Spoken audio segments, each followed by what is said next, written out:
We're your Daily Collegian Football beat here to talk about the upcoming matchup, Penn State and Eastern Michigan. Penn State is coming off a 14-10 comeback victory at Temple. First thing, Joe, we've been talking about it the last 4 or 5 weeks, quarterbacks. Yeah, quarterbacks, we know pretty much just as much as we did going into the season. There's still no true quarterback. Joe won't name one. He said maybe he's making a mistake not naming one. Who really knows at this point? The wide receivers said they want one guy. Joe still won't name a guy. So at this point, there's really no questions have been answered. I mean, Matt McGloin has somewhat better stats than Rob Bolden, but Rob Bolden has more opportunities. So no one really knows what we're going to get. I think we can assume that Rob's going to start again, and then Matt's going to come in later and see what happens from there. But I don't know. I guess we really don't know what's going to happen with the quarterback situation. Hopefully it gets resolved before Big Ten play next week. The two teams, their running game, two different situations now after what we saw today. Still, you want to talk about Penn State? Yeah, Steve and I were actually walking downtown to Philly Pretzel Factory. We ran into running back Brandon Beecham. We spotted him from about a block away. Noticed he was wearing a black boot on his right foot.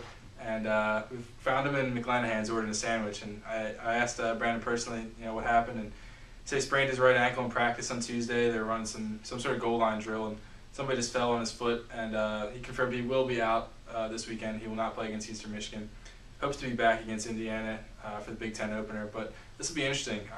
Silas Red was cramping up a lot in his hamstrings against Temple, which gave Beecham a season-high 11 carries. And hopefully we'll get to see Curtis Dukes a little more with Stephon Green out. So we're going to see a little more options in the running game. And, hopefully this lets the quarterbacks air it out a little bit, because I feel like they need that opportunity just to, get maybe 30 passes each or something like that. That's a lot of passes. I know that's not possible.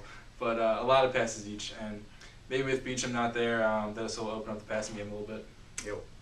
You want to take over Eastern Michigan? Yeah, and Eastern Michigan, he said we want to see Penn State's quarterbacks air the ball out. We know what to expect from Eastern Michigan. They're not going to do that.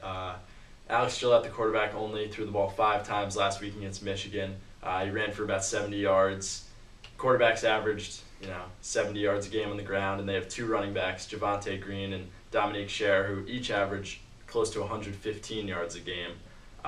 So we're going to see a lot of stuff on the ground from Eastern Michigan. And, on Eastern Michigan, on the defensive side, they gave up 376 rushing yards to Michigan last week in a 31-3 loss. So, that's something to look out for Silas Red.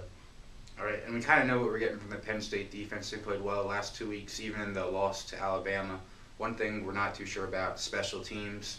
Kicking, last week Evan Lewis missed 2 field goals. Sam Ficken had 1 blocked. Don't think it was low. Probably it was made to be blocked. It was just too low of a trajectory. But Anthony Farah, he was a highly recruited kicker, number 2 kicker in his recruiting class, I believe. So it's kind of weird that they haven't even tried him out. Joe Turner talked about this week. Wasn't sure if Farah will get a chance. He had some off-the-field issues beginning of the summer, and he missed first few weeks of practice. So that's something he's been trying to catch up in. But maybe a look to see Anthony Farah get a field goal or 2 if they have any attempts this weekend. Other than that, anything you guys are looking for? Yeah, I'm looking for one of the quarterbacks to establish themselves. I think they know this is the final curtain call. This is the last chance they have to really separate themselves before Big Ten play. So I think one of them is going to be, noticeably better. We'll see who. Yeah, I think everybody would like Penn State to pick a quarterback heading into the Big Ten schedule. Eastern Michigan, we haven't made predictions yet, but I think the spread is something like 36 points or something like that. So this game doesn't mean all that much. But when Indiana comes, Indiana's not the best team in the Big Ten, but it's still a Big Ten game, and it really matters towards the end of the season. So I think everybody would like to have one quarterback picked and just have stability there. Yeah, they've been, the defense has been preaching turnovers all season. I think just as they did last week, I think they get a couple against a team this week. Just it'll help them with their confidence too, and make them think that hey, we have the defense that can win games, can carry games, and I think on Saturday they're going to hold the team to a pretty low amount of points. I think the turnovers are really going to help with that. All right, Penn State, Eastern Michigan, Saturday at noon at Beaver Stadium. Be sure to check out the Foot Blog for our post-game video.